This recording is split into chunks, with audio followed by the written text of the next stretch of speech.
Bueno, lo que vamos a ver es lo que falta de memoria. Hasta ahora habíamos visto la parte de memoria, los diferentes tipos de clasificaciones de memoria y la parte de memoria caché. Ahora nos vamos a meter en la parte de memoria interna. Vamos a ver algo de memoria RAM, memoria ROM. Bueno, qué memoria son las que tienen las computadoras actuales. O sea, cómo es esta RAM, porque hasta ahora lo que habíamos visto en la materia anterior era RAM estática y RAM dinámica. Eh, Vamos a ver que hay otro tipo de RAM que es la SD-RAM, que es la RAM sincrónica, que lo que me permite es, la diferencia es que está sincronizada con el procesador, utiliza el mismo reloj del procesador. Y vamos a ver en particular las DDR, que son las que utilizan las computadoras actuales. Vamos a ver algo de memoria ROM. ¿Y por qué vamos a ver memoria ROM? Porque vamos a ver un tipo de memoria ROM también, que es la, las memorias flash en particular. Y vamos a ver que los discos de estado sólido son una memoria ROM y una memoria flash en particular. Entonces la idea es ver un poco lo que vimos acá en las clasificaciones de memoria. eh, es lo que estamos viendo. Por un lado la caché y por otro lado el resto de las memorias internas y memorias externas, que si nos íbamos a la pirámide, si vimos los diferentes métodos de acceso, bueno, vamos a ver, y si nos vamos a la pirámide, lo que estamos viendo es esto. Me pareció que ya hablar de CD, DVD, sí, todavía existe, pero está tendiendo a desaparecer y por ese motivo nada, si quieren ir a leer algo, tienen en la bibliografía para ir a leer. Pero me pareció que, que no era necesario, no era fundamental hoy en día la parte de esos tipos de almacenamiento que están tendiendo a desaparecer. De vuelta, si quieren ir a verlo, van a la bibliografía van a encontrar acerca de esos tipos de almacenamiento. Entonces nos vamos a centrar, sí, en los discos magnéticos que todavía siguen existiendo. Vamos a ver algo de RAID y por qué surge y qué viene a aportar los RAID de discos. Y por último vamos a ver los discos de estado sólido, que es lo que es hacia donde tiende a ir hoy, hoy las computadoras actuales, por una cuestión de que el disco se terminó convirtiendo en el cuello de botella. Hoy en las computadoras el cuello de botella no está en la RAM porque se accedió a un costo o sea, la RAM tiene costos accesibles. Una RAM de 8 GB o mayor a 8 GB hoy es más accesible, con lo cual el cuello de botella no está en la memoria RAM y en el procesador, sino que está en el disco, en la memoria externa, si se quiere, en particular en el disco en cuanto a las computadoras actuales. Entonces, eh, por eso vemos la parte de memoria ROM y por eso vemos la parte de disco de estados sólidos. Si nosotros nos vamos a un celular, que también es una computadora moderna, vamos a tener una memoria ROM como memoria externa donde se almacenan nuestros programas y nuestro sistema operativo. Y si quiero agrandar esa memoria que tiene, ese almacenamiento interno que tiene el, el celular, ¿qué voy a hacer? Le voy a agregar otra memoria ROM, que es una micro SD. Eh, y de vuelta, y por otro lado, en cuanto a las computadoras, vamos a ver la parte de disco de estado sólido por una cuestión de que son mucho más rápidos que los discos magnéticos. ¿Por qué? Porque es una memoria ROM y al ser una memoria ROM tengo de acceso aleatorio. Entonces puedo posicionarme en la dirección que yo quiera lo cual lo hace mucho más rápido y vamos a ver que la capacidad de lectura es mayor que la de los discos magnéticos. Entonces tiene muchas ventajas. Y muchas veces cambiar un disco magnético por un disco de estado sólido hace que nuestra computadora cambie radicalmente por una cuestión de vuelta. Que las computadoras tienden, o sea, antes el cuello de botella era la memoria RAM o el procesador, hoy el cuello de botella está en el disco. Eh, Así que vamos a ver eso. Vamos a arrancar con la parte de memoria interna. Con la parte de memoria interna. eh, que dentro de la computadora tenemos diferentes memorias internas. Lo podemos ver como subsistemas de memoria principal, donde tenemos memoria ROM, tenemos diferentes memorias RAM. eh, y por último vamos a ver, ¿sí? Vamos a ver las RAM DDR, que son las que utiliza como memoria RAM la computadora, ¿sí? Dentro de ese sistema von Neumann que nosotros vemos, bueno, vamos a ver qué memoria, qué memorias tienen los microcontroladores, qué memorias tiene la memoria RAM. Entonces, fíjense que memoria RAM tenemos, por ejemplo, en la BIOS de la computadora. Eh, la memoria RAM en particular es una memoria de acceso aleatorio, ¿sí? RAM, las siglas ya lo conocen, ¿sí? Random Access Memory. Eh, y es la memoria donde el procesador recibe las instrucciones y guarda los resultados. O sea, me permite almacenar algo que ya vimos, me permite almacenar tanto instrucciones como, como, como datos. Puedo almacenar resultados de instrucciones, puedo almacenar instrucciones, puedo almacenar datos. Eh, Se utiliza como memoria, o sea, como memoria de trabajo por parte del sistema operativo, los programas y la mayoría del software. Y, y es la memoria donde se van a cargar todas las instrucciones que va a terminar ejecutando el procesador. ¿Se acuerdan que vimos? Bueno, cuando yo tengo en una memoria externa como el disco instalado un software y hago doble clic para ejecutarlo, bueno, eh,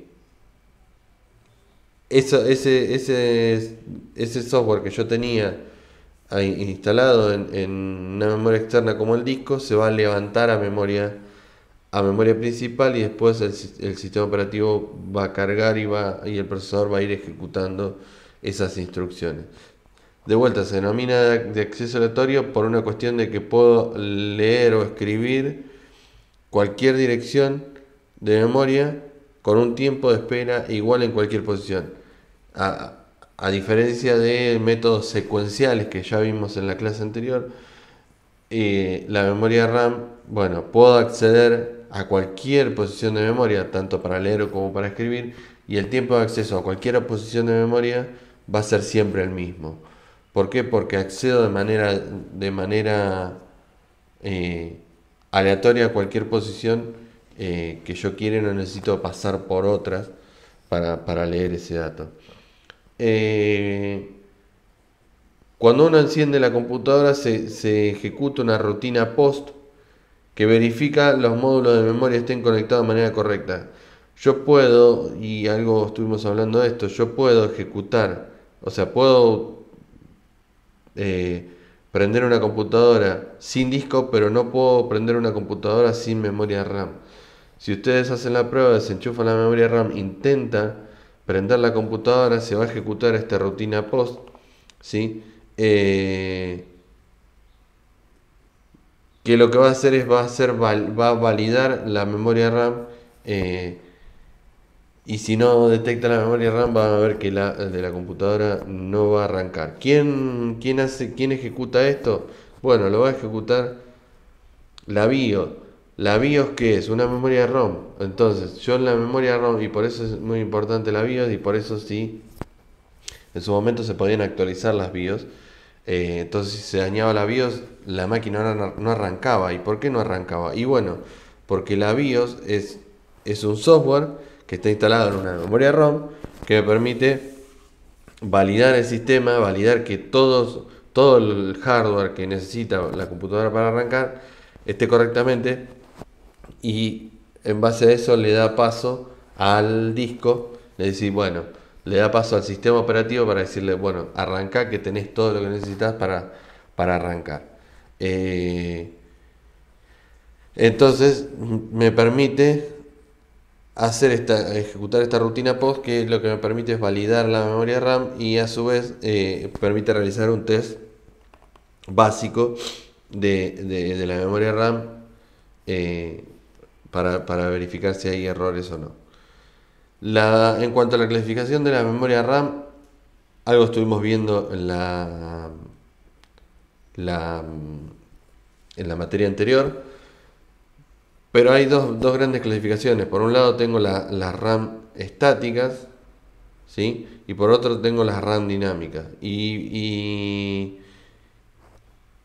por último tengo las SDRAM, que son las RAM dinámicas pero sincrónicas.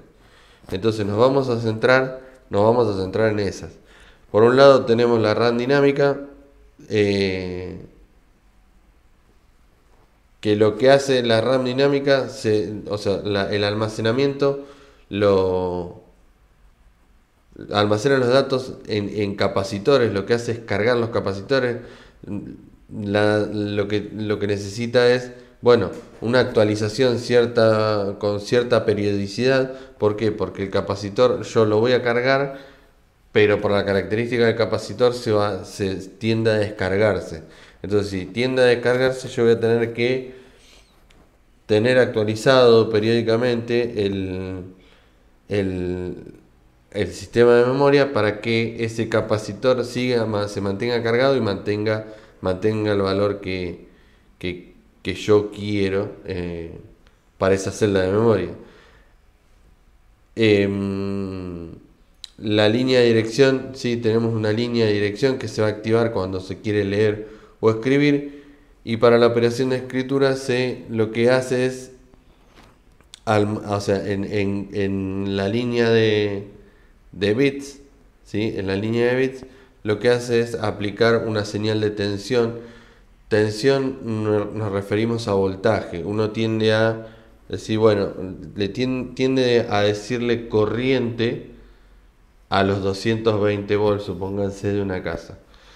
Pero en realidad esos 220 volts es la tensión, es la tensión. Correctamente estamos hablando de tensión. Y corriente hace referencia al amperaje que voy a tener para esa tensión. Entonces yo voy a aplicar un voltaje, voy a aplicar una tensión a esta línea de bits, que me va a permitir, ¿sí?, con un transistor, como ya vimos en la materia anterior, que pase o no pase dependiendo del voltaje que yo aplique en esta línea, y va a hacer que se cargue o no se cargue el capacitor. Entonces, eso es lo que me permite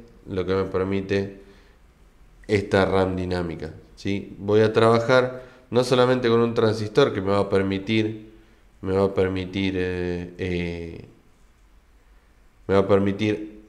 cargar o no un capacitor en particular. Me va a permitir pasar ese voltaje o no para cargar ese capacitor, ¿sí? En cuanto a la operación de lectura, cuando se selecciona la línea de dirección, el transistor se enciende, ¿sí? Y la carga que está almacenada en este capacitor o condensador, lo que va a hacer es alimentar la línea de bits. Entonces, cuando se active esto, en la línea de dirección, me va a permitir pasar esta tensión que tiene el capacitor a la línea de bits. Entonces, yo puedo mandarle un voltaje por la línea de bits, o dejar que del capacitor pase hacia la línea de bits, pero siempre voy a necesitar que la línea de dirección esté activa. En la RAM estática, lo que tengo son los mismos elementos lógicos que en un procesador. Voy a tener De vuelta, lo que voy a tener son transistores. En la RAM estática voy a tener una combinación de transistores y vamos a tener lo que estuvimos viendo en la arquitectura anterior, en la materia anterior, que es la parte de flip-flop implementados con 4 transistores. Yo voy a tener 4 transistores combinados entre sí que me va a permitir armar un flip-flop. La memoria, la estática, sí, la memoria RAM estática conserva los datos mientras se suministra energía, de vuelta igual que la otra, nada más que la otra tengo que refrescar con cierta periodicidad, esto tengo que estar constantemente suministrando energía. Y al igual que en las DRAM, ¿sí? las SRAM utiliza para abrir o cerrar un interruptor esta línea, ¿sí? Esta línea de direcciones tanto para leer como para escribir un dato. ¿Se acuerdan que en los flip-flops yo tenía Q y no Q? Bueno, acá lo tengo expresado como B y no B, ¿sí? Nada. Entonces tenemos la RAM estática que, a diferencia de las dinámicas, lo tengo implementado con flip-flop a partir de la utilización de 4 transistores. ¿Cuáles son las principales diferencias? Si yo voy a hacer una comparación, las dinámicas, los bits se almacenan como si fueran capacitores, y la estática lo que utilizo son transistores que en el fondo lo puedo ver como si fueran una llave o un interruptor de si no o prendo y apago. Las RAM dinámicas requieren de un cierto refresco, estas no requieren de un cierto refresco. Las RAM dinámicas son más simples de construir, las estáticas son más complejas. Las RAM dinámicas son de menor tamaño que las estáticas. Las dinámicas son más baratas por una cuestión de que son más simples de construir, y son más lentas. ¿Por qué? Porque, bueno, mantener cargados los capacitores requiere un tiempo, y obviamente tengo un tiempo o un retardo del capacitor que es mucho mayor que el retardo que tengo con un transistor. Entonces voy a tener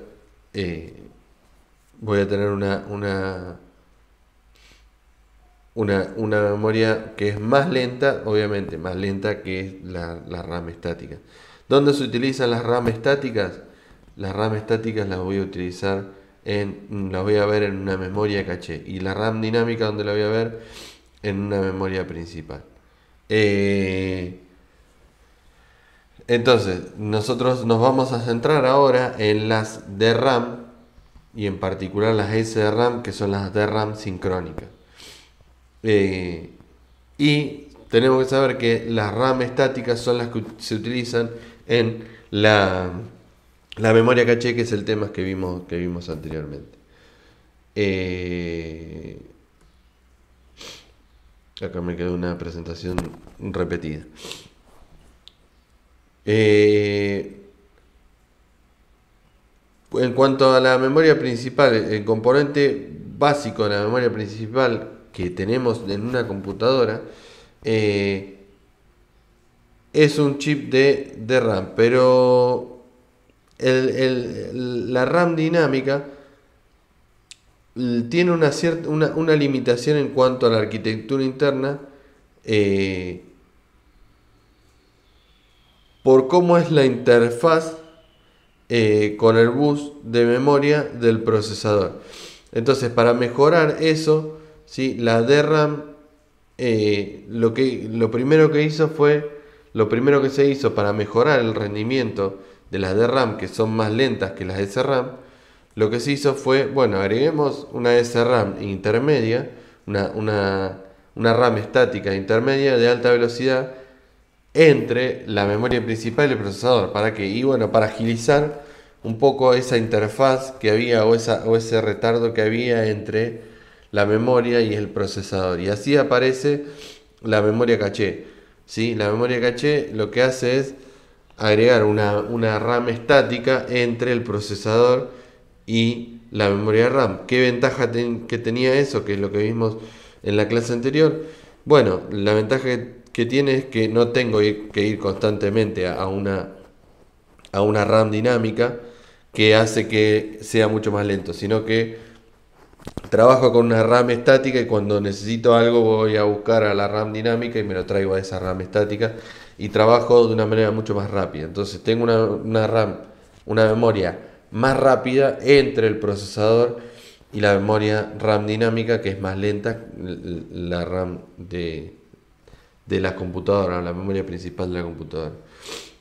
Pero, ¿qué pasa? Lo que dijimos anteriormente, las SRAM son más rápidas, pero son más costosas de fabricar. Entonces, por ese lado, tengo una limitación en cuanto al tamaño de las memorias SRAM que puedo, que puedo fabricar. Entonces, expandir el tamaño de la caché más allá de cierto punto produce que, bueno, estos retornos decrecientes, bueno, empieza a descender el rendimiento y ya llega un punto en donde no es agreguemos todos RAM estática porque no soluciona el problema. Y vimos diferentes métodos de memoria caché y diferentes métodos de protocolos de actualización de los datos y ese tipo de cosas que tienen las caché. Entonces, en un punto tenemos un cierto punto, una cierta limitación en cuanto al tamaño de la memoria caché.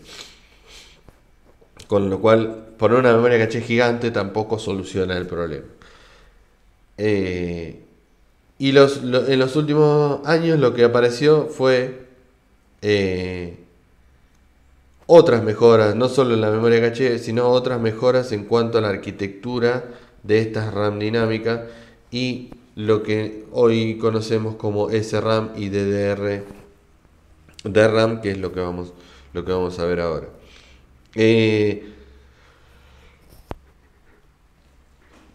Las SDRAM, ¿sí? Las SDRAM son las DRAM, las RAM dinámicas, pero sincrónicas. ¿Qué significa eso? Que intercambia datos con el procesador de una manera sincronizada, ¿sí? Se sincroniza con una señal de reloj externo y funciona a la máxima velocidad del bus. Entonces permite explotar por un lado la velocidad del bus y por otro lado va a trabajar a la misma frecuencia con el mismo reloj, tanto memoria como procesador, lo cual me permite explotar mayor velocidad del bus y por otro lado tengo un cierto sincronismo. En una RAM dinámica típica, el procesador presenta las direcciones y el nivel de control y niveles de control a la memoria, indicando un conjunto de datos en lugar determinado de la memoria que quiere ser leído o escrito. Es decir, bueno, el procesador me indica con los buses, ¿se acuerdan? Bus de direcciones, bus de control, me indica qué dirección quiere leer y qué instrucción quiere aplicar. Si bueno, ¿qué quiero leer la dirección X, quiero escribir la dirección Y. Entonces en el bus de direcciones me va a dejar la dirección, en el bus de control me va a decir quiero leer o escribir en esa dirección. Y esta RAM dinámica tiene un retardo en el tiempo de acceso que lo que va a hacer es afectar en el rendimiento del procesador, en el rendimiento del sistema en general. ¿Por qué?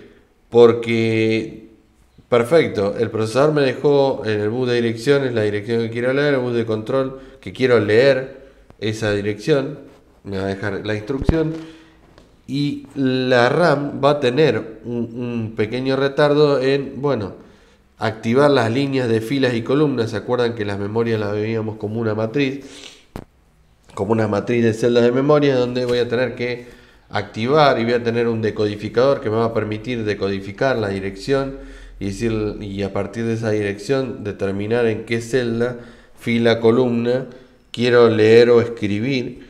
Entonces ese pequeño retardo hace que afecte el rendimiento del sistema. Ni hablar si tengo que leer varias direcciones de memoria, Incluso ahora con la memoria caché, que no voy a leer una sola dirección de memoria, sino que voy a leer un bloque de direcciones de memoria. Entonces,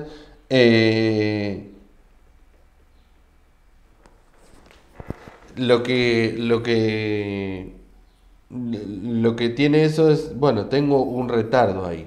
Si tengo un retardo, no es que el procesador me deja eso y de manera automática la memoria RAM responde. Y estas RAM sincrónicas están preparadas en cierto modo para el paralelismo. Entonces lo que se hizo fue empezar a ver, bueno, ¿puedo paralelizar algo de la lectura o escritura en cuanto a memoria RAM? ¿Para qué? Para minimizar este retardo de de estas funciones internas que tiene la memoria RAM. Y las SSD-RAM en particular funcionan mejor cuando se transfiere grandes bloques de datos de forma secuencial. Es decir, bueno, al estar preparadas para trabajar con múltiples bancos y mejorar el paralelismo, cuando tengo que leer varios bloques de datos de forma secuencial, están mejor preparadas. Pero se llegó a una limitación y ahí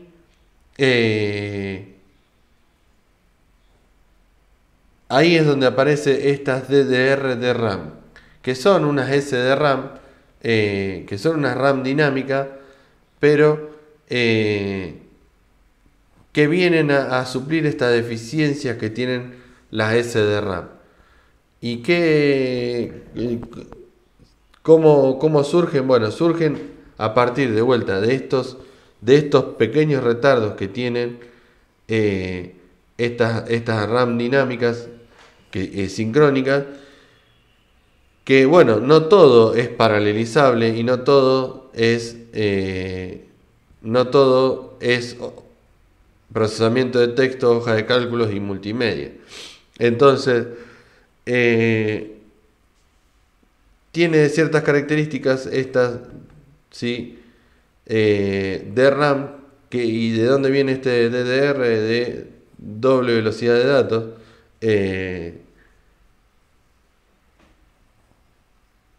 Y lo que tiene es ciertas características que me permiten aumentar la velocidad de los datos. Se utilizan, obviamente, son las memorias que utilizamos y ustedes cuando van a mirar las características de las memorias RAM van a ver DDR1, DDR2, hoy vamos por DDR5. Y ahora vamos a ver qué es ese DDR2, DDR3, DDR4. Entonces, esta RAM dinámica van a obtener mayor velocidad de datos de tres maneras diferentes. Tienen tres características diferentes. La transferencia de datos se sincroniza en el borde ascendente y descendente del reloj. ¿Se acuerdan de la señal del reloj? Creo que no, al final no la puse. ¿Se acuerdan la señal del reloj? Un pulso de reloj.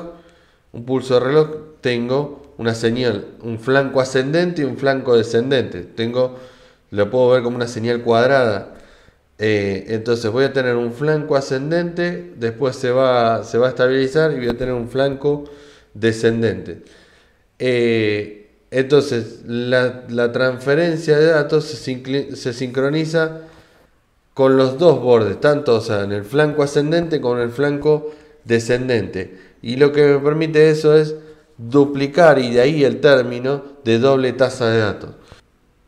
Si yo miro la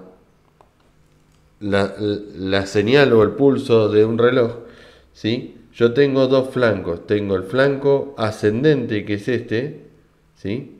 Tengo el flanco ascendente, tengo después la señal se estabiliza y tengo el flanco descendente. O sea, la señal desciende. La ventaja que tiene estas DDR, que la transferencia de datos se sincroniza no cuando la señal está arriba, no cuando la señal está abajo, sino que cuando la señal sube y cuando la señal baja. ¿Sí? ¿Se acuerdan que vimos que puedo detectar el flanco ascendente y el flanco descendente mediante un retardo conocido? Y lo vimos acá. ¿Dónde estaba? ¿Sí? Lo vimos acá. Si yo tengo una compuerta y le agrego un NOT acá, cuando acá ingrese un 0, acá esta conversión tiene un pequeño retardo que hace que esta esté en 0 y esta esté en 0, hasta que esto se termine de ejecutar y al negarme la A me va a quedar 0, 1. Pero tengo un pequeño retardo, entonces ese retardo conocido me permite identificar ese flanco, tanto ascendente como descendente. Puede trabajar tanto en el flanco ascendente como en el descendente, de ahí el doble tasa de datos, porque trabaja con los dos flancos, no solamente con uno.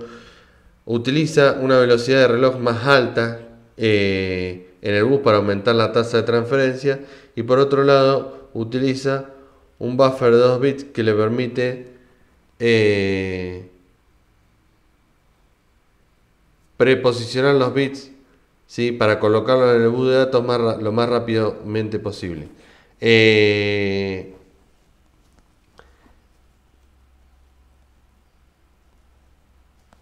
Y como puede manejar 2 bits por ciclo, ¿sí? Permite trabajar con de vuelta con estos dos flancos por ciclo. Entonces alcanza una velocidad de datos del doble de la velocidad del reloj. De vuelta, viene relacionado con esto.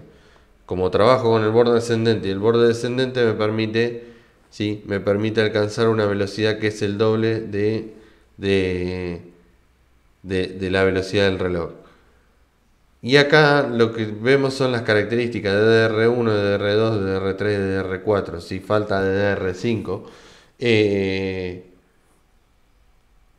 Y un poco lo que la idea es que se entienda por qué DDR1, por qué DDR2, por qué DDR3. Entonces, como el núcleo de RAM es más lento que la interfaz, ¿sí? Lo que se hace es se accede a la información en paralelos. O sea, se utiliza una interfaz de multiplexor. Define dos palabras, que significa que cada vez que se realiza una operación de lectura-escritura se realiza en dos palabras de datos y sale o entra la SDRAM durante el ciclo de reloj en ambos bordes del reloj, ¿sí? Para un total de dos operaciones consecutivas. Es decir, bueno, me permite, ¿sí? Realizar o trabajar de a dos palabras, ¿sí? Puedo trabajar con dos palabras. Por eso dice que tengo un bit, ¿sí? Prefetch buffer bits, ¿sí? Tengo 2 bits, tengo 4 bits. ¿Por qué? Porque me permiten seleccionar esas palabras y la cantidad de palabras que voy a poder leer o escribir en cada operación. Entonces eso me permite paralelizar la lectura o la escritura de los datos en la memoria RAM. Entonces, ¿qué es lo que cambia de la DDR1 a la DDR2? ¿Sí? ¿Qué es lo que cambia de la DDR1 a DDR2? Lo que va a cambiar es esa cantidad de bits que me va a permitir paralelizar la cantidad de palabras que yo voy a leer. Entonces, el resultado es que la DDR1 es 2 veces más rápida que la DRAM. ¿Por qué? Porque me permite paralelizar y a su vez me permite trabajar con los dos flancos. Entonces, por un lado estoy aumentando la velocidad de lectura-escritura porque en un mismo pulso de reloj, que es lo que vimos acá, en un mismo pulso de reloj, yo voy a tener en el flanco ascendente y en el descendente voy a tener una lectura-escritura, entonces estoy duplicando por pulso de reloj y por el otro lado me permite paralelizarlo. Entonces, lo que hace es, de un DDR al otro DDR, básicamente es duplicar la velocidad de trabajo. Fíjense que eh, lo que hago en el DDR, sí, utiliza un buffer de 4 bits, aumentando la tasa de datos efectiva en un factor de 4. Para DDR3, un buffer de 8 bits, sí, y lo que se consigue es un factor de 8 de aceleración. Entonces lo que voy haciendo es aumentando, y fíjense que la capacidad se va duplicando de un DDR al otro. ¿Sí? Básicamente se va duplicando. Acá desde el DDR1 al DDR2 estamos un poquitito más del doble, porque de 400 no vamos al 800, sino que vamos al 1066. Y después, fíjense que es el doble. Me voy de 400, me voy a 800, de 1066 me voy a 2133, que es el doble. Entonces, de un DDR al otro, lo que voy haciendo es voy duplicando la velocidad del bus de datos en megabit por segundo. Y es un poco lo que vemos como frecuencia de las DDR. ¿Sí? ¿Se acuerdan de, si miran las DDR va cambiando la frecuencia? Y obviamente, como estas RAM dinámicas, eh, se sincronizan con el procesador, y se sincronizan y explotan al máximo, ¿sí? El bus, ¿sí? La velocidad del bus. Obviamente, cuando yo voy a mirar una memoria RAM para armarme mi computadora, no la voy a mirar de manera aislada. Yo no voy a elegir cualquier memoria RAM, y no la voy a poder poner cualquier memoria RAM en cualquier mother para trabajar con cualquier procesador. Entonces, fíjense que cuando vamos a armar una computadora, ¿qué hacemos? Lo que hacemos es mirar las características de la placa madre y fijarnos a qué frecuencia de memoria le puedo poner. No le puedo poner cualquier DDR de cualquier velocidad o cualquier frecuencia de trabajo en cualquier mother y para trabajar con cualquier procesador. Obviamente, como se sincronizan entre sí y tengo que pasar inevitablemente por el bus, y el bus está en la placa madre, inevitablemente tengo que mirar qué características tiene la madre que voy a poner, o si quiero trabajar con una DDR4 tengo que ver qué placa madre se banca esa frecuencia de trabajo, esa frecuencia de transferencia de datos. Nada, la idea un poco de esto es ver qué sucede con las DDR, de dónde viene el término DDR, por qué el aumento de una DDR a la otra en cuanto a la frecuencia de los datos, y del bus de datos con el que puede trabajar, para ver qué correlato tiene con la realidad, por qué vemos lo que vemos cuando a la hora de armar una computadora. Y de vuelta, ¿y de dónde vienen esos DDR? En cuanto a la organización de una SRAM, esto es un poco, la idea es ver, bueno, cómo accedo. Y ya estuvimos viendo algo en la, en la materia anterior, pero lo que voy a tener es una matriz de celdas de memoria con decodificadores que me van a permitir, ¿sí? Un decodificador de filas y un decodificador de columnas, que lo que me van a permitir es acceder al dato que yo quiero. Y tanto para la SRAM como para la DRAM, estos decodificadores y acceder a esto y todos estos circuitos tienen un retardo que van a hacer que me afecten, en particular en las SDRAM, que son las sincrónicas con el procesador, van a hacer que yo tenga un retardo, y obviamente ese retardo se paga con hacer más lento el sistema. Entonces, lo que viene a hacer lo que viene a ser solucionar las DDR es eso. Bueno, si yo tengo un retardo acá, si yo tengo un retardo en acceso a cada celda, bueno, paralicémoslo por un lado. Y no solo eso, no solamente lo paralicemos, trabajemos en los dos flancos. Entonces, por un lado trabajo en los dos flancos del reloj y por otro lado estoy paralizando y leyendo más de una a la vez. Eh, ¿Cómo es el proceso de lectura? Ya estuvimos viendo algo, se deja en el bus de direcciones, se decodifica esa dirección y esa dirección que por el bus de control me llega que la operación que quiero hacer es una lectura, se va a dejar en el bus de datos el dato que se quería leer el que tenía en el bus de direcciones y en el bus de control la operación de lectura. Y para la escritura lo mismo, si en el bus de control le voy a dejar una escritura, el procesador va a dejar una escritura, en el bus de direcciones va a dejar la dirección que se quiere escribir, se va a decodificar y en el bus de datos voy a tener el dato que yo quiero escribir en esa celda de memoria. ¿Tá? Entonces ahí vemos cómo interactúa con los buses. Eso por el lado de memoria RAM.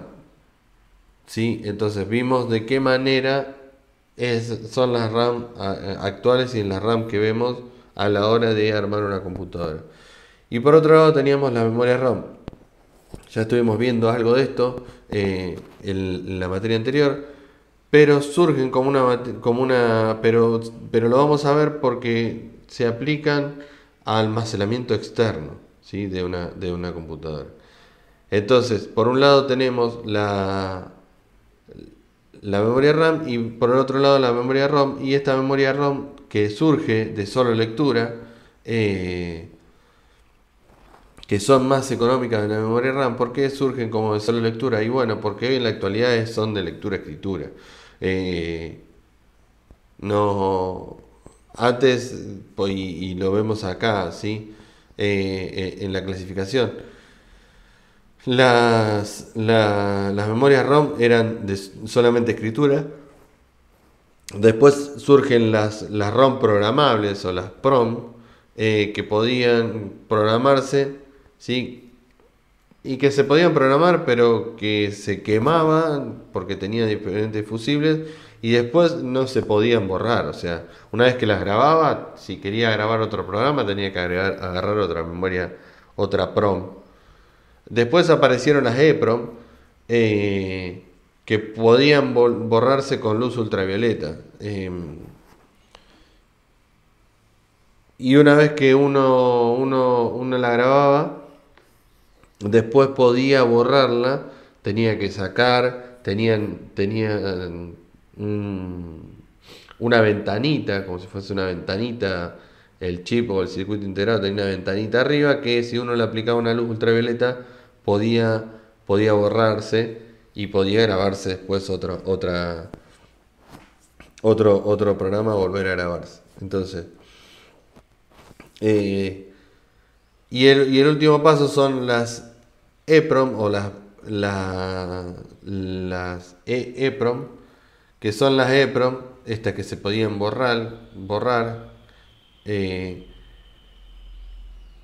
que son reprogramables pero de manera electrónica. Se pueden borrar por byte y no se requiere de la luz ultravioleta, sino que mediante software se podían borrar.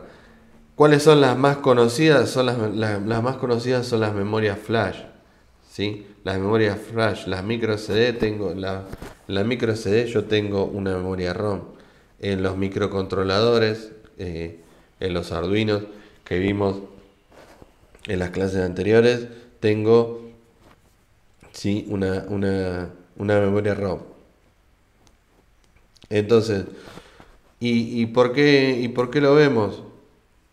Sí, acá tenemos la clasificación, la familia de memorias ROM que estuvimos mencionando recién. Y en cuanto a la organización, voy a tener lo mismo que tenía con la memoria RAM. Voy a tener un decodificador, voy a tener una matriz de celdas, y esa matriz de celdas voy a tener un decodificador de filas y un decodificador de columna que me van a permitir leer. ¿Por qué? Porque el acceso es de manera aleatoria de la misma manera que la memoria RAM. Y entonces, en cuanto a la organización de la RAM, es similar al de la memoria RAM y el acceso es lo mismo. Y, ¿Y por qué nos metemos en cuanto a memoria RAM? Porque en particular que quiero destacar esta, la memoria flash. La memoria flash se utiliza tanto para aplicaciones de memoria interna como de memoria externa, ¿sí? Y por eso vemos la ROM como memoria interna también. Después vamos a ver que lo puedo utilizar como memoria externa en un disco de estado sólido, pero o lo puedo usar en una memoria flash o en un pendrive. Pero se utiliza como memoria interna. Eh, una memoria flash completa puede ser borrada en unos pocos segundos, lo que es mucho más rápido que la EEPROM, que la necesitaba borrar con una luz ultravioleta y que requería de un cierto tiempo para borrarlo y eso. Es posible borrar solo bloques de memoria en lugar del chip entero, ¿sí? Cuando yo borraba una EEPROM, borraba todo el chip, o sea, borraba toda la memoria.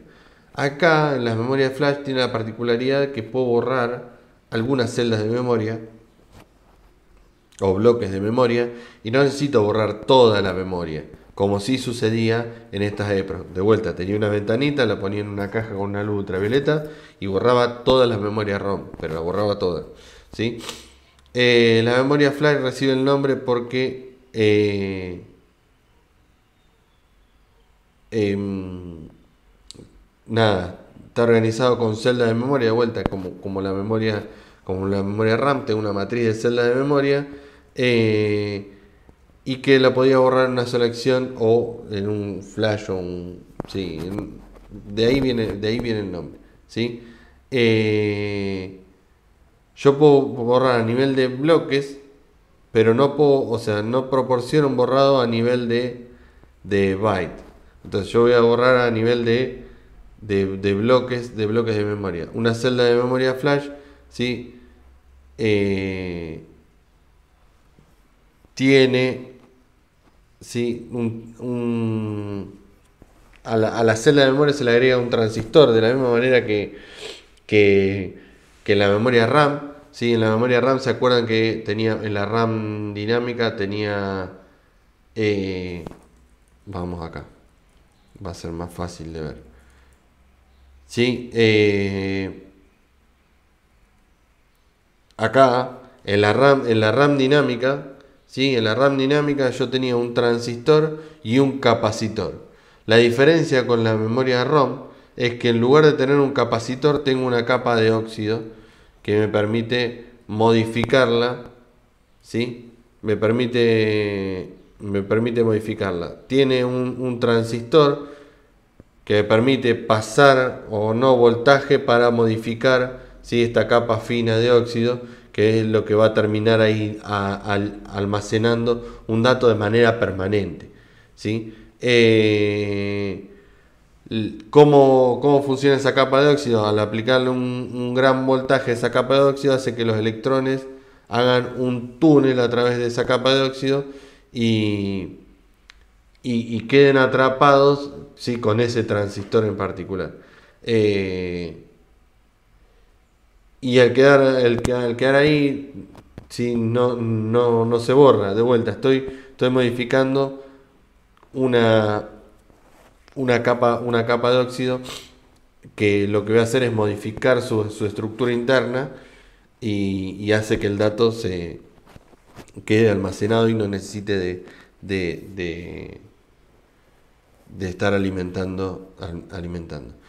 Memoria flash, en cuanto a memoria flash, y acá quería llegar y creo que era lo más interesante. En cuanto a la memoria flash, tengo dos tipos principales de memoria flash: memoria flash NOR y memoria flash NAND. ¿Qué diferencia hay y por qué lo quería mencionar y por qué eh, qué diferencia hay y dónde se aplica uno y dónde se aplica otro, que creo que es lo más relevante? La memoria flash NOR conectadas en paralelo a las líneas de bit para que cada celda pueda ser leída, escrita o borrada de manera individual. Si una celda de memoria del dispositivo se enciende por la línea de palabra, la línea de bits, ¿sí? Se baja. Lo que el funcionamiento de la memoria flash NOR, ¿sí? ¿Por qué NOR? Porque el funcionamiento es similar al de una compuerta, al de una compuerta NOR. Tiene una lectura a nivel de byte, tiene un mayor costo de fabricación, tiene una mayor velocidad de borrado, ¿sí? Y es la que se utiliza en los sistemas embebidos, como por ejemplo los microcontroladores. Dentro de los microcontroladores vamos a encontrar memoria flash del tipo NOR. Las del tipo NAND están organizadas en matrices de transistores, no en líneas en paralelo, sino que está almacenado en matrices de transistores con 16 o 32 transistores en serie. Entonces, voy a tener una matriz de transistores. La línea de bits se baja solo si todos los transistores de la línea de la palabra correspondientes están encendidos. La función es similar a la de la compuerta NAND, ¿sí? Y la lectura es a nivel de bloques de cientos de miles de bits, ¿sí? Entonces la lectura es a nivel de bloques y tiene una mayor velocidad de escritura, ¿sí? Pero de vuelta, la lectura es a nivel de bloques y la lectura es a nivel de byte. Más adecuada, ¿sí? Este tipo de memoria flash NAND es la más adecuada tanto para memoria flash USB, tarjetas de memoria y discos de estado sólido. Y discos de estado sólido, ¿cuál es la diferencia, la principal diferencia? Ahora lo vamos a ver. ¿Cuál es la principal diferencia con los discos magnéticos o los HDD que tenemos tradicionalmente? Que por un lado, el acceso, al ser una memoria ROM, el acceso es aleatorio, o sea que tarda lo mismo en leer cualquier posición de memoria. Y por otro lado, la velocidad de lectura, ¿sí? La capacidad de lectura. Van a ver, si miran las especificaciones técnicas de los discos de estado sólido, que dicen, bueno, puedo leer 500, o sea, en una operación puedo leer 500 megas y puedo escribir 500 megas en un disco de estado sólido, cosa que no sucede en los discos tradicionales. ¿Y por qué? Y bueno, porque la lectura se hace a nivel de bloques de cientos de miles de bits. Entonces, cuando lee, sí, lo que está leyendo es un bloque de muchas posiciones de memoria, lo cual lo hace mucho más rápido en cuanto a eso, ¿sí? A que, bueno, cuando leo mucho, muchas celdas de memoria. Memoria externa, vamos a ver. Memoria externa, vamos a ver. Disco magnético, vamos a ver algo de raíz de disco y vamos a ver los discos SSD. Disco magnético, creo que algo ya conocen. El disco magnético lo puedo ver como diferentes platos, ¿sí? Tengo diferentes platos. Y voy a tener diferentes cabezales de lectura o escritura. Lo puedo ver como una pila de platos donde por cada plato tengo dos caras y en cada una de esas caras voy a tener un cabezal de lectura y escritura. Cada uno de esos platos, ¿sí? O esas caras de los platos, voy a tener diferentes anillos, ¿sí? Lo voy a tener definido en diferentes tracks o pistas, que son anillos concéntricos, donde yo voy a tener diferentes pistas y esas pistas se van a dividir en diferentes sectores. ¿Por qué está puesto track y no pistas en español? Para hacer una analogía con lo que tenían acá en la imagen del libro. El track o pista, si se quiere, track o pista, ¿sí? se va a dividir en diferentes sectores. Y ese sector va a ser ese sector va a ser el tamaño mínimo de un bloque. Y puede tener más de un sector por bloque. Y acá es muy importante, y después lo van a ver cuando vayan a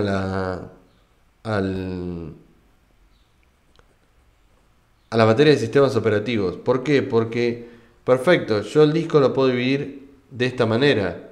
Ahora, ¿cuál es el tamaño óptimo? ¿Cuál es el tamaño óptimo? O sea, ¿cuál es el tamaño para estos sectores? Y ahí es donde aparece el particionado del disco. Perfecto, yo tengo diferentes pistas. Bueno, ¿y los sectores? ¿Cuál es el tamaño óptimo del sector? ¿Cómo accedo a los diferentes sectores? Y ahí voy a tener diferentes particionados y después voy a tener un particionado y después el sistema operativo va a tener que permitirme acceder a cada una de esas posiciones. Bueno, ¿y de qué manera es la manera óptima de almacenar un dato? Si yo tengo que almacenar un dato, ¿en qué pista o sector lo voy a almacenar? ¿De qué forma? ¿Qué relación voy a tener entre un sector y otro sector? Porque si yo divido, supónganse,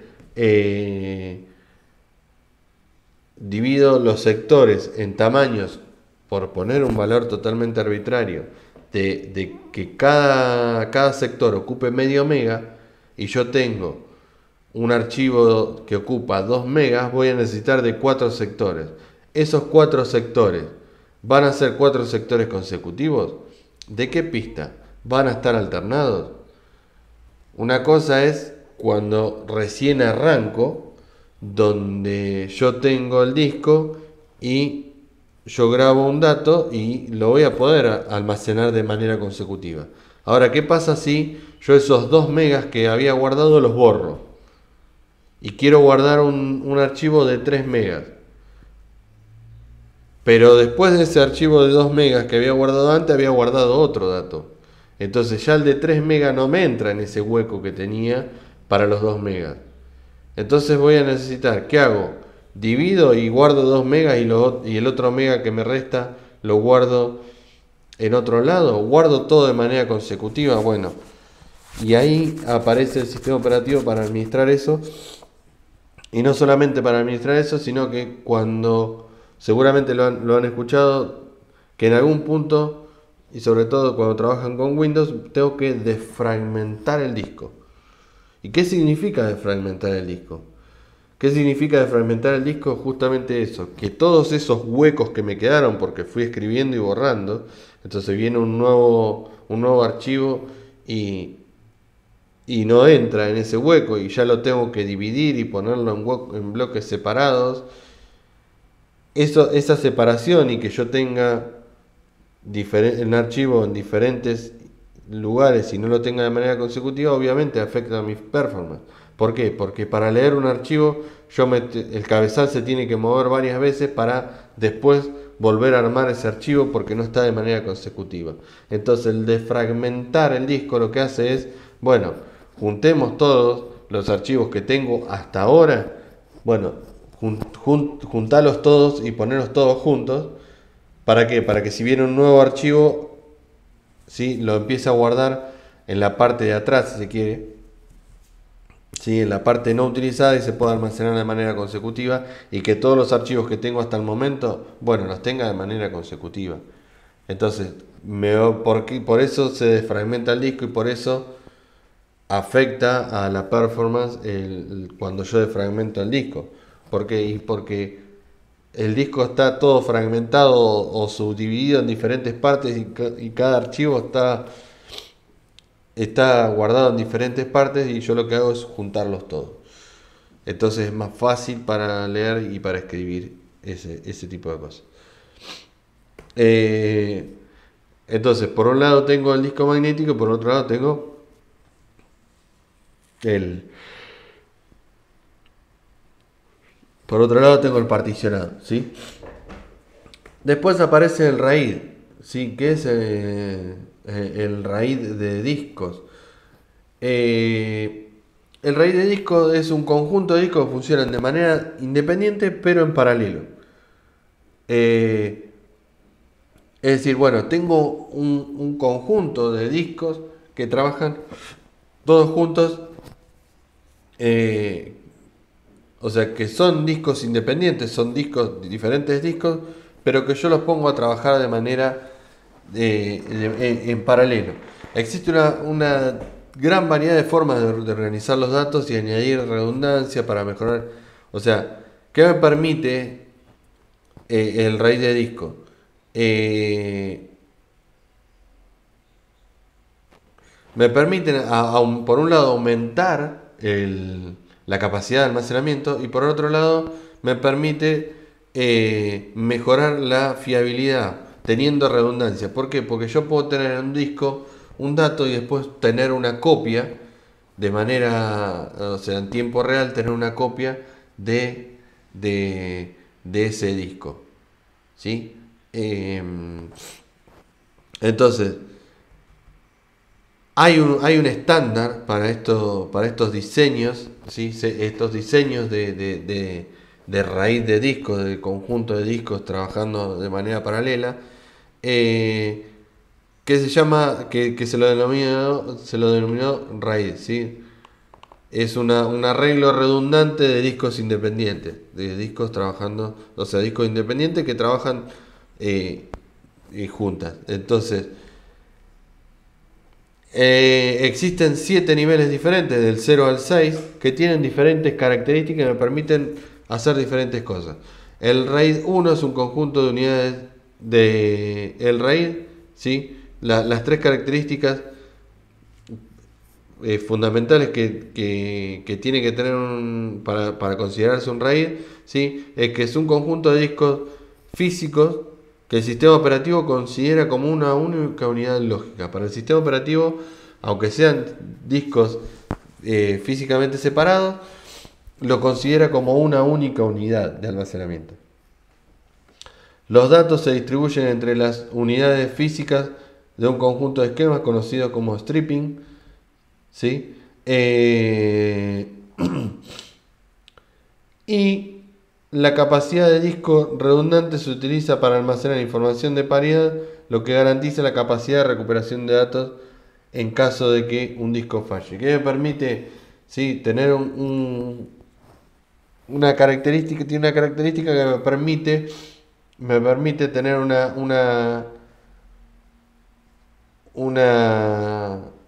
una copia que pueda recuperar, ¿sí? Los datos en caso de que uno de esos discos del RAID falle, ¿sí?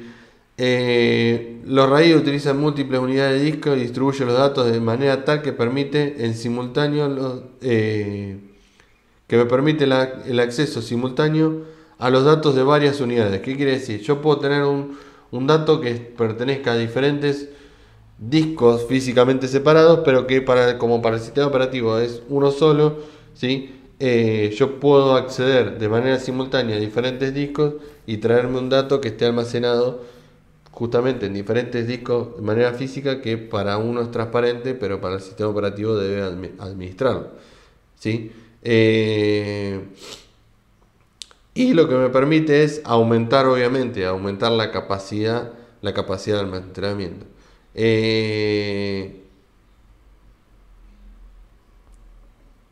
Me permite mantener la redundancia. Redundancia de datos se refiere a, bueno, puede que un disco muera y bueno, como tengo redundancia de datos, tengo datos replicados, si se quiere, y de manera actualizada, puedo si falla un disco, levantarme. Pero tengo que tener en cuenta que aumentar el uso de varios dispositivos también aumenta la probabilidad de, de fallos. Tengo que tener en cuenta que el sistema operativo va a tener que administrar no uno, sino que va a tener que administrar varios discos. Va a tener toda una lógica detrás, pero bueno, lo que aumento también es la capacidad, la probabilidad de fallo. De los 7 niveles, los más utilizados son el 0, 1, 5 y 6. Y ahora vamos a ver, creo que 0, 1 y 5. Donde, fíjense que en el raíz 0, yo si veo cada uno de estos como un disco físicamente separado, en el raíz 0 lo que tengo es, bueno, cada uno de los datos, dato 1, dato 2, dato 3, dato 4, dato 5, dato 6, ¿sí? El orden depende de la cantidad de discos. Entonces, si tengo que almacenar el primer dato se va a almacenar en el disco 1, el dato 2 se va a almacenar en el disco 2, el dato 3 se va a almacenar en el disco 3, ¿sí? Si no tengo más discos, voy a volver al disco 1, al disco 2, ¿sí? Entonces, cada dato nuevo se va a almacenar en un nuevo disco.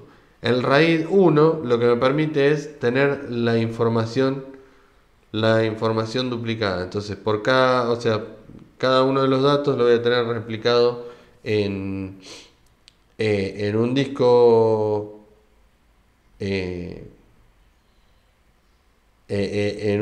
¿sí? Entonces, no solamente tengo varios discos que tengo que administrar, como en el raíz 5, sino que voy a tener muchas veces redundancia de esos datos, ¿sí? Y por último, lo que tengo son los discos de estado sólido. Y acá quería llegar,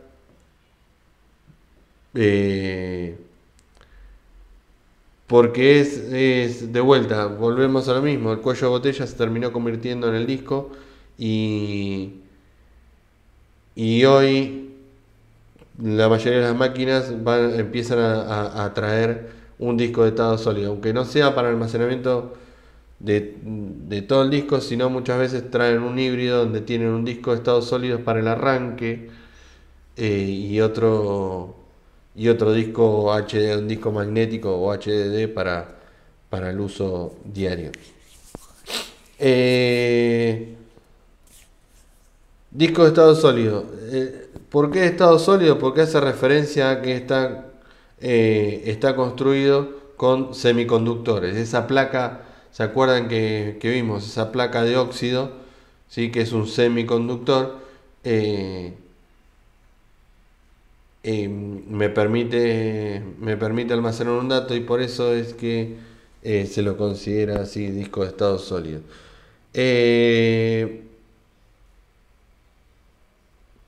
Fíjense que en particular este disco de estado sólido puede utilizarse como sustituto de una unidad de disco duro. ¿Por qué? Porque ya se llegó a un punto donde la capacidad de almacenamiento se va acercando a los discos magnéticos. Obviamente tengo que tener en cuenta que es más costoso de fabricar y equiparar a un disco magnético con un disco de estado sólido, nada. Si bien se van acercando, todavía no es tan accesible incorporar un disco de estado sólido. Y si no sé si se llega a ver acá en la imagen, si no después lo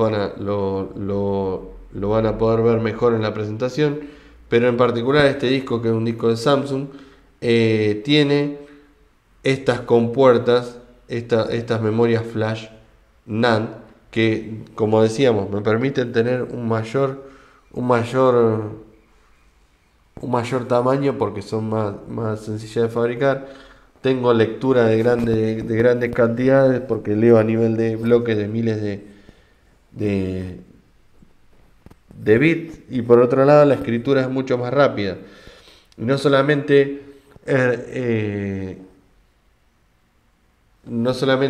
eso, sino que el acceso es siempre el mismo.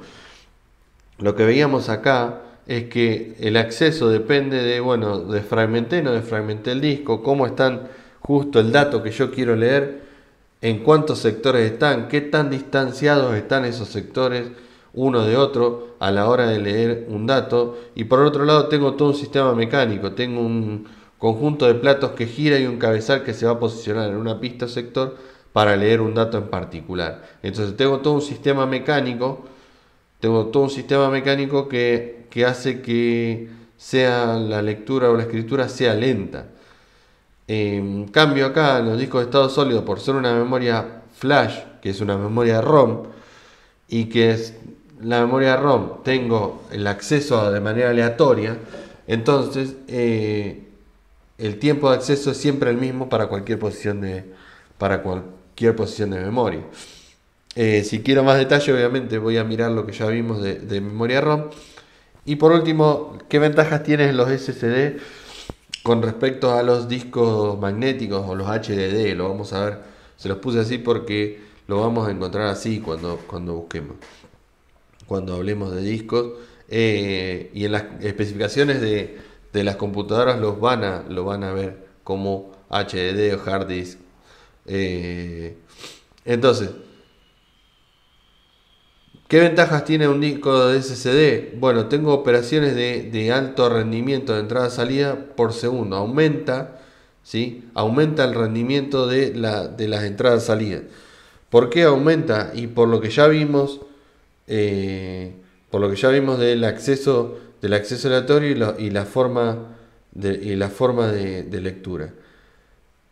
Durabilidad, son menos susceptibles a los golpes y a las vibraciones, como si sucede con los discos magnéticos. ¿Sí? Los discos magnéticos se cierran y no puede entrarle ninguna partícula de polvo ni nada. Entonces, y obviamente son susceptibles a los golpes. Si yo golpeo un disco magnético. De vuelta, con respecto a que vienen de la mano de la durabilidad, mayor vida útil en cuanto a que los SSD no tienen un desgaste mecánico, ¿sí? No tengo un desgaste mecánico. Por el otro lado estoy trabajando con una película de óxido que la voy a estar modificando constantemente, con lo cual tiene un desgaste, pero el desgaste no es mecánico. Menor consumo de energía, consume menos energía. ¿Por qué? Porque un disco HDD tengo que tener un plato, un cabezal girando a unas ciertas revoluciones por minuto. En cuanto a los discos HDD, no es lo mismo un disco magnético para una computadora de escritorio que para una notebook. Si miramos en cuanto a las revoluciones por minuto a las que gira el plato, vamos a ver que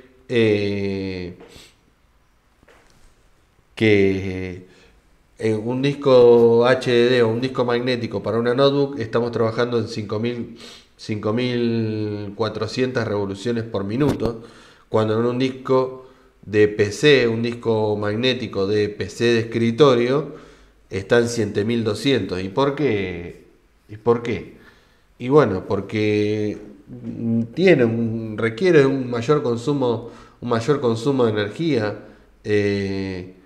Tener un disco magnético, porque tiene que hacer girar un plato, un cabezal y todo eso. Entonces tengo que tener en cuenta eso. Y obviamente mayor velocidad, mayor frecuencia, mayor revoluciones por minuto. Estoy trabajando con otra temperatura, que en la notebook está encerrado. No tengo la misma ventilación que puedo tener en una PC de escritorio. Entonces esos factores influyen.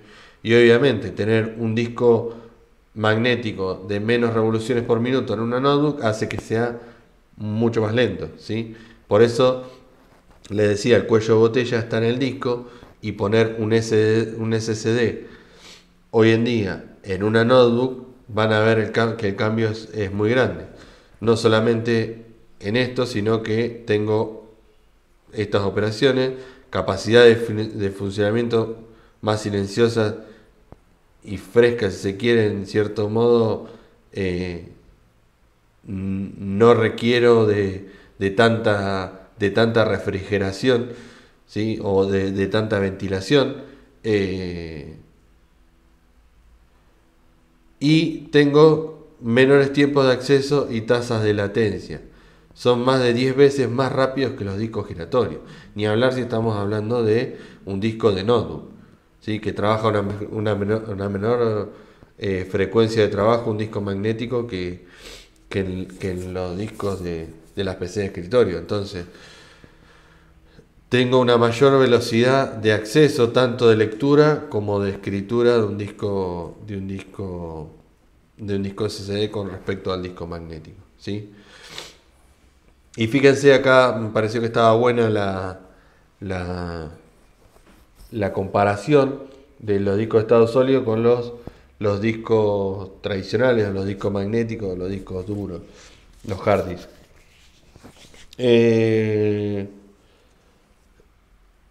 Fíjense la velocidad de lectura o escritura de un disco de estado sólido NAND, una memoria flash NAND, como un disco de estado sólido. Estamos hablando de 200 a 550 megabits por segundo contra 50 o 120 megabits por segundo. ¿Sí? Entonces, fíjense que la velocidad de lectura o escritura es mucho mayor en un disco de estado sólido. En cuanto al consumo de batería, estamos hablando de 2 a 3 watts contra 6 o 7 watts. ¿Sí? Estamos hablando de un disco de una notebook. ¿Sí? Un disco de una notebook. Capacidad de almacenamiento. Fíjense que todavía no se llegó a la capacidad de almacenamiento que tenemos en los discos magnéticos. Estamos en 4 tera o más, sí, hoy más de 4 tera. Y acá estamos hablando de 1 tera, ¿sí? Que son costosos, son mucho más costosos. Fíjense que estamos hablando de 50 centavos de dólar por gigabyte para un disco de 1 tera. Y estamos hablando de 0,15, o sea, 15 centavos de dólar por gigabyte para un disco de 4 teras, ¿sí? Estamos hablando de 35 centavos de diferencia de costo de fabricación, ¿sí? Entonces, nada, eso influye, es mucho más costoso de fabricar. Todavía no tenemos la misma capacidad de almacenamiento que en un disco magnético, pero tiene otras ventajas como es el consumo y la capacidad de lectura y escritura, ¿tá? Entonces hacen que cada vez más se utilicen estos discos de estado sólidos, y más hoy en día que todo tiende a ir a la nube. Entonces, cada vez uno requiere de menos almacenamiento. Antes uno almacenaba música, almacenaba datos, almacenaba fotos. Hoy tiene herramientas en la nube, tiene Google Drive, tiene Dropbox, tiene OnCloud, tiene OneDrive. Tiene un montón de herramientas que me permiten almacenar mis datos en la nube y no requerir de almacenamiento constante en mi computadora. Hay cosas que la puedo mantener en la nube. Entonces hace que, bueno, sea una salida, un disco de estado sólido en ese sentido. Y después, si quiero almacenar algo aparte, o utilizo la nube o utilizo un disco tradicional que lo utilizo de manera externa, un disco externo, y nada, y mantengo las dos cosas y tengo una velocidad de trabajo mucho mayor, ¿sí? Entonces, eso es un poco a donde quería apuntar, más allá de ver CD o DVD y cintas magnéticas que me parecía que tienden a la obsolescencia, se tienden a ser obsoletas. Así que bueno, con eso cerramos por hoy. Bibliografía, capítulo 5 y 6 del libro de Stallings, la 10ª edición. Ahí van a encontrar todo lo que estuvimos viendo, ahora para la parte de memoria interna y externa.